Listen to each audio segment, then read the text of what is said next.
All right, today we're going to take a journey into a spirit world so vast and so varied, it seems to have a specific ghost for just about every occasion. So forget what you think you know about ghosts because we are opening up the official field guide to the folklore of Bengal. So just how vast are we talking? Well, we're not talking about your run-of-the-mill sheet-wearing phantom here. Bengali folklore has cataloged over 20, that's right, 20 distinct types of spirits, and each one has its own unique origin story, its own habitat, and a very specific set of, well, let's just say sometimes bizarre behaviors. Okay, so let's get our bearings. The first word you need to know is boot. That's the catch-all term for a ghost or spirit in this universe. And to really navigate this incredibly crowded spirit world, we're going to start by breaking it down into two fundamental categories. So you've got your male spirits, the boot, and then you have the female spirits, known as the bootni. Simple enough, right? But what's really fascinating here is that in so many of the most famous, most chilling stories, it's actually the female spirits who completely steal the show. So it only makes sense that we start with them. The bootnis are, without a doubt, some of the absolute icons of Bengali folklore.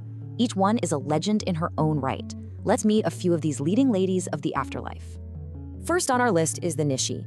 Her name literally comes from the word for night, Nisha, and trust me, that is her domain. See, the Nishi is the night caller. Her whole purpose is to lure you out of the safety of your home by calling your name in a voice you'll recognize, a friend, a family member, only to lead you away into the darkness.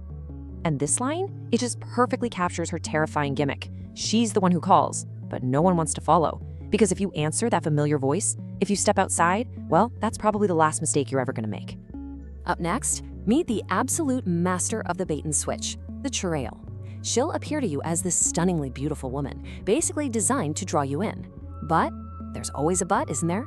She has one horrifying giveaway that reveals her true otherworldly nature. Her feet are on completely backwards. I mean, this just says it all, doesn't it? Her look is like a model's, but her fashion sense is off. Her feet are backwards. It's that one single, deeply unsettling detail that just completely shatters the entire illusion. Okay, and just look at the sheer variety within this one category. You've got the Shankchuni, the spirit of a married woman, you can tell by her traditional bangles. Then there's the churel with her backward feet, we just met her. The Nishi, who's basically a disembodied voice in the dark. And then you have the Machuni, a kind of water spirit you'd find in a river. See? Every single one is totally unique. All right, let's switch gears and talk about the guys, the boots. And don't think for a second that they're any less interesting. You'll see they are just as diverse, with a range that goes from tormented scholars to, well, single-minded gluttons. So first up is the Brahma Daitya. Now this is not your typical purely evil ghost. He's the spirit of a Brahmin, a scholar, whose immense knowledge was sort of poisoned by a flawed character in his life. He's such a fascinating figure because he's not just scary, he's also kind of tragic. He represents a deep cultural respect for knowledge, but also serves as a warning that wisdom without a good heart, well, that can be its own kind of curse. And this line really digs into the core of his tragedy. He's the one who was a Brahmin, but couldn't protect his Brahmanhood. So now he's the spirit trapped between worlds, forever defined by the very wisdom that failed him. Okay, so we just talked about the deeply philosophical, and now we're gonna do a complete 180 to the fish-obsessed. Seriously, this is the Meg Cho Boot, a ghost whose entire existence, even in the afterlife, is all about one thing: his all-consuming, undying love for fish.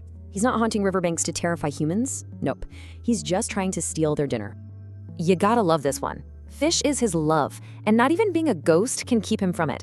He's honestly less of a terrifying menace and more of a pesky, supernatural foodie. And just look at the contrast between these two. It's wild.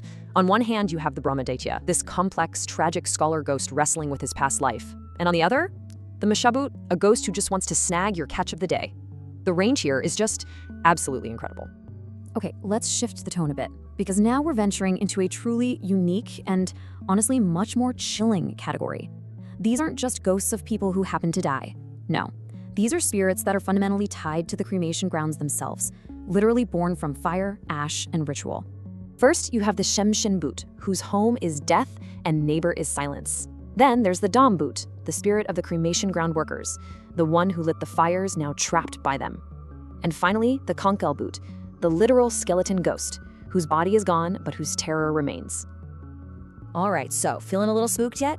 Totally understandable. But don't worry, the very same folklore that gives us all these fascinating spirits also gives us a pretty handy survival guide. So let's go over the rules of engagement, shall we? All right, rule number 1, and this is a big one. If you hear a voice you know calling your name in the middle of the night, do not answer. That is the Nishi's classic trick. Rule 2, if you get that creepy feeling that someone's behind you, whatever you do, never look back. That's how the Pechapechi, this creepy owl-like spirit, gets you. And for some all-purpose protection, always a good idea to carry something made of iron. And of course, reciting prayers or mantras is considered your ultimate spiritual shield. But here's what's so important to understand about all of this. These aren't just campfire stories designed to give you a cheap thrill. They are so much more than that.